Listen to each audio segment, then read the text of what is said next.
महाराष्ट्र प्रदेश आदिवासी काँग्रेस कमिटीच्या जनसंपर्क कार्याचं उद्घाटन या ठिकाणी बळवंतराव वानखडे यांच्या हस्ते या ठिकाणी झालं आहे. रामसाहेब चव्हाण हे या संस्थेचे या ठिकाणचे एक चांगले दूरकरी आहेत. आज बळवंतरावच्या हस्ते रामसाहेब चव्हाण यांच्या कार्यालयाचं या ठिकाणी उद्घाटन झालं आहे.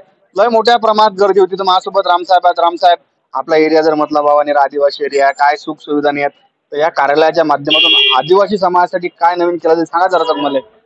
तुमच्या प्रथमतः इथं अमरावती म्हणजे परतवाडा अमरावतीवर इथं आल्याबाबत या आदिवासी भागामध्ये तुमचं 90चं म्हणजे फार फार अभिनंदन करतो. मी राम चव्हाण, महाराष्ट्र प्रदेश उपाध्यक्ष आहे आदिवासी काँग्रेसचा. आणि हे कार्यालय उघडण्याचा उद्देश हे आहे की इथल्या ज्या काही अनेक वर्षापासून मूलभूत समस्या आहेत, जसे की इथे पाण्याची मोठी समस्या आहे, इथे आरोग्याची समस्या आहे, इथे शिक्षणाची समस्या आहे, इथे रस्ता नाही, इथे वीज नाही, इथे टावर नाही. म्हणजे घटनेनुसार ज्या आपल्याला ज्या समस्या सुटायला पाहिजे, ज्या सरकारने सोडवायला पाहिजे, त्या समस्या गेल्या 80-75 वर्षात सुटलेल्या नाही.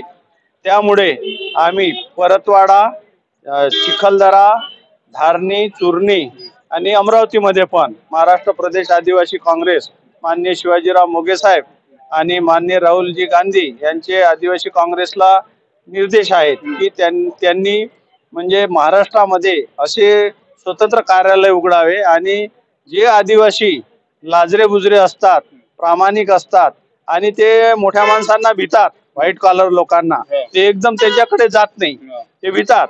वाघाला भिणार नाहीत ते, पण त्या माणसांना, पांढऱ्या लोकांना ते फार घाबरतात. आणि तुम्ही तर फिरता अख्ख्या मेळघाट मध्ये, तुम्हाला माहित आहे, अस्वल वाघ दिसला त्याला घाबरत नाही तो आदिवासी, पण त्या व्हाईट कॉलर जो अधिकारी असतो त्याला ते घाबरतात. आणि ते घाबरले पाहिजे नाही.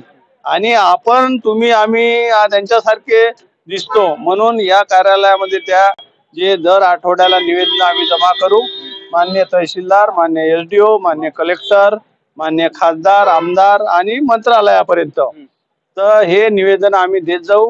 समस्या अनेक आहेत, समस्याचा पाठपुरावा करणं आमचं या कार्यालयाचं काम राहील.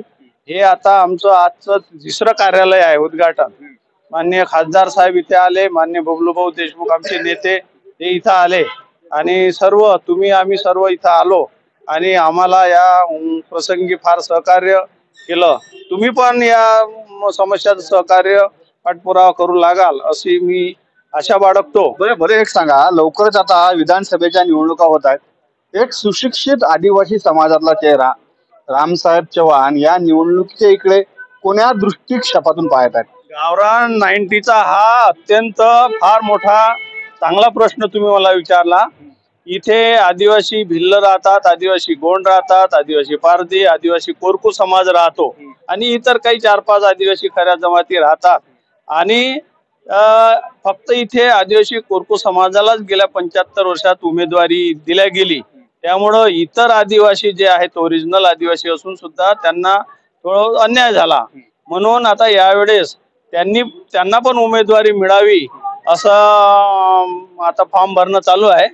बऱ्याच भिल्ल आदिवासी, कोरकू, गोंड आदिवासींनी भरलेले फॉर्म आहेत.